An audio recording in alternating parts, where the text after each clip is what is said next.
Kizamde, hop on the beat!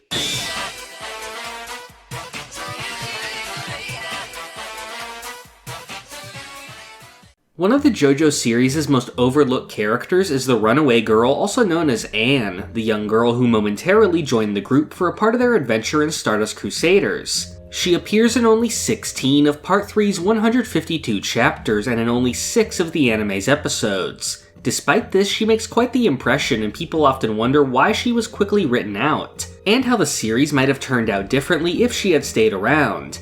If you weren't already aware, Araki has actually voiced his regrets about the character and has said that he would have given her more to do if he wrote the story today. So in this video I want to go over everything we know about Anne, who despite making a very small appearance, actually has more to her than you might expect. The Runaway Girl first appears in the 14th chapter of Stardust Crusaders, the start of the fight against Dark Blue Moon. She's stowed away on the ship disguised as a boy, claiming to be trying to reach her father in Singapore. She is shown to be someone with a bit of an attitude, and she honestly reminds me a lot of Joseph when he was younger. After being found out, she jumps into the ocean to escape. Jotaro saves her from a shark attack with Star Platinum, where he discovers that she's actually a girl. While they're initially suspicious of her, her phony confidence doesn't really work on the Crusaders, and they quickly rule her out as an enemy stand user. After this, she was used as a hostage during the fight with Dark Blue Moon and stayed with the group after they were forced to escape on lifeboats.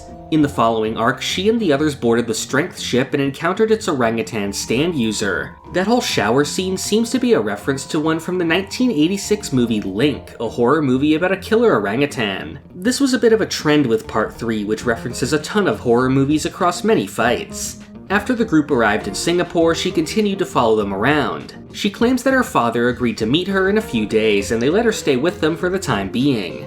Her next major role was in the fight with Yellow Temperance, where she accompanied Jotaro and the imposter Kakyoin around town. She was separated from Jotaro during the fight and called the others for help.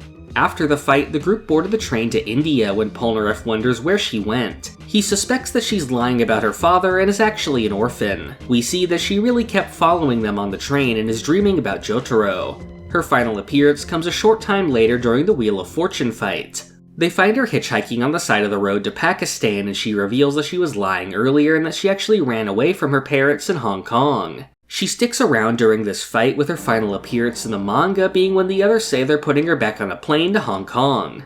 That's her entire story in the original manga, and it amounts to a pretty odd stretch for a side character. Unfortunately, I think she just didn't have much to do, and her dream of traveling the world wasn't really seen to completion before her exit from the story. Speaking about the character in 2021, Araki said that at the time it was hard to get the editors to accept a female character as one of the leads. He liked the idea of having the girl on the team, but eventually decided to make her leave since the fights up ahead were going to be too violent. We can even see this in the story itself, since in fights like the one with Yellow Temperance, she ends up separated from the action. Araki says that if he were writing the story now, he would have likely made her a stand user to hold her own. In this way, we can see the idea for Anne carry over into other parts. In Part 4 we had Hayato, who wasn't a stand user but did have some knowledge of what was happening and could help out in his own way. Part 6 also gave us Emporio, who was a stand user and a character very relevant to the ongoing story.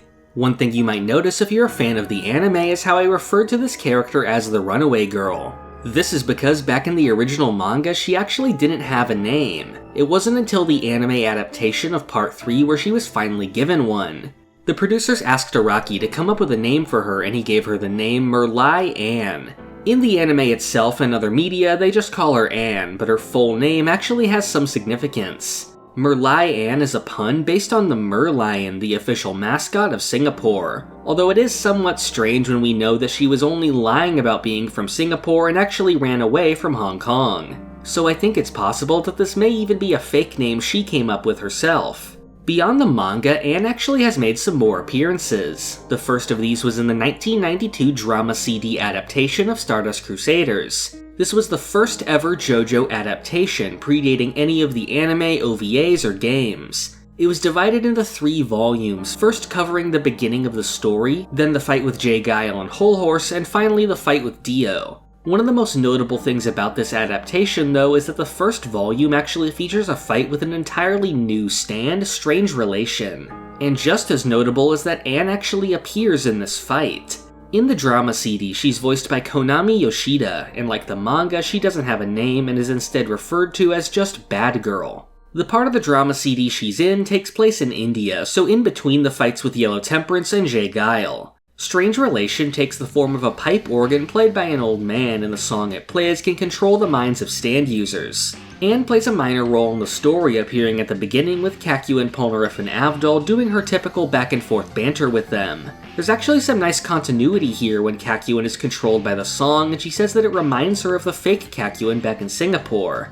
Later she runs to Jotaro and Joseph to warn them about the enemy taking over the others. With this being an audio drama, there's some obvious limitations, so Anne fulfills a purpose of being able to talk about what's going on since she's immune to the mind control. At the end, Joseph destroys the enemy's stand and Anne is happy that Jotaro is okay. This is pretty much everything to her appearance here since she does not show up in any of the following drama CDs. But regardless, it is nice to see her appear again and it makes me appreciate her part of the group dynamic. Here she sort of acts as a foil to Polnareff, which is a role that Iggy would later fill. She has also had some JoJo video game appearances. The first of these was the PS1 version of the JoJo Capcom fighting game. She appears as part of the Super Story mode, which goes over the plot of the manga.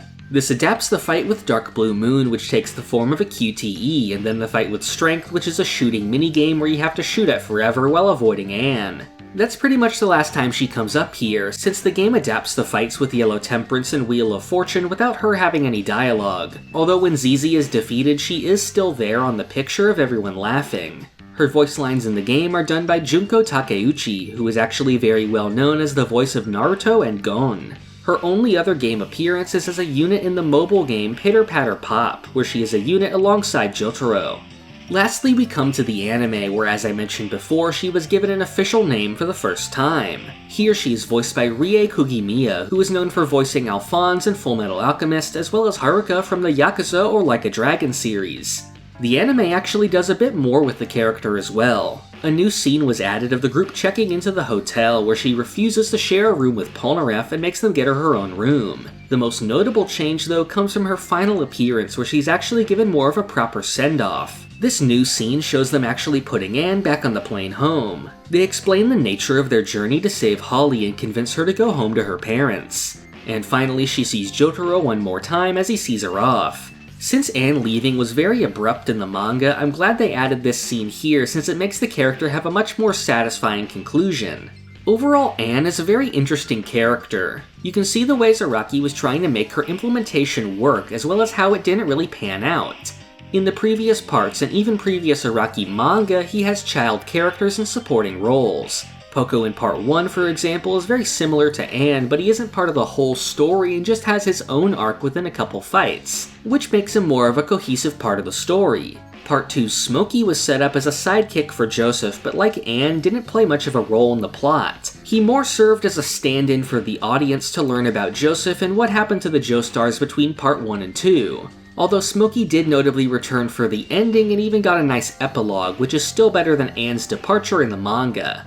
In Bao the Visitor, we have Sumire, a little girl who is the secondary character. She actually fit into the story very well, and I think one of the reasons for that is that she herself had powers. She couldn't really fight, but Sumire had a useful ability and her role in the story made a lot of sense. So I think that was really what was missing for Anne. In a story like Stardust Crusaders, where the characters are on a constant journey, there is simply no reason for Anne to continue to be allowed to stay with the group when she's just going to be put in danger. I think Araki realized this, and I do think the story is better with her gone rather than having her with the team when she doesn't have any personal stake in the fight with Dio. I've spoken before about how Araki originally planned for Whole Horse to join the main group, but decided against it when he felt he threw off the team's balance by being too similar to Polnareff. So later in Egypt, we got Iggy, who is notable for being opposite of Polnareff and them eventually growing to like each other. I think it's interesting that when Araki was considering adding Whole Horse, it was the very next fight after Anne left. So I believe Anne staying was the original plan, and Araki decided to come up with something new as he wrote her out. And as I mentioned, Anne also has a role as a foil to Polnareff, so I think much of her role in the story lived on through Iggy. And I do think that was a good choice, since Iggy's appearance in the story gave us a really hard-hitting emotional moment that I don't think Araki would be willing to do with a child character at that time. And that's where we also see Araki's child characters improve in later parts, since Hayato and Emporio are both characters that have a direct connection to the plot and are given satisfying arcs. Like Araki said, if he had written the part today, we might have seen Anne as a stand user and may have ended up seeing a lot more of the character, even if she was never placed in mortal danger. I hope you enjoyed this look back at one of the JoJo series' most overlooked characters. Let me know below in the comments what your thoughts were on Anne and how you feel she could have been better used in the story. I also want to hear who some of your favorite underrated characters are, since I may make a video going over one of those too. If you want to stay updated on new videos, make sure to subscribe and click the bell. You can also join the Hum and Beat Discord to be updated on uploads and any important JoJo news. Finally, I'd appreciate if you help support the channel on Patreon. You can become a patron at any tier for a Discord role and the ability to submit patron questions.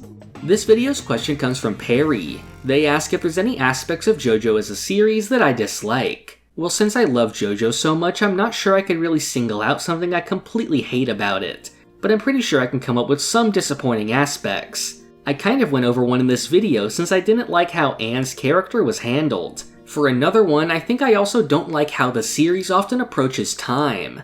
I made a whole video going over the timeline inconsistencies of the series and how whenever time is shown to be moving along with the story, it often screws up in some way.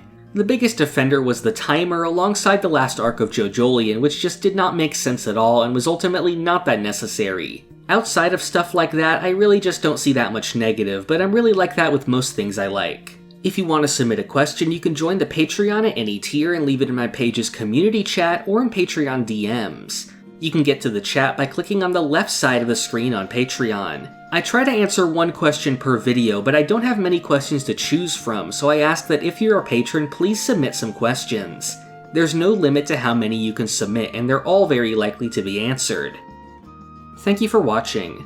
This is the part of the video where I thank my $5 and up patrons. Thank you to Sloth Dog, Doorbell, Crayon, Rigovids, Zucato, Pumpkin Doge, Marrow, Almighty Quarth, Gatlin Grove, Lime Jinjo, Sponge Cake, Cakext, Feliciano Rabaja, Rayana Meme, Christian McDonough, Emmanuel Etienne, Pulse Dog, Carmotrina, Zach Greenfield, FIFO, Rob Goliath, Jacob Smith, Big T, C Manga, Minty, Gold, Red Hot Mayonnaise, Jolene, Monticelli, Zenkai, Royal Slush, Chongo, Keenan, Perry, Noland, Miguel Antonio, John Braun, and Cho Henshin.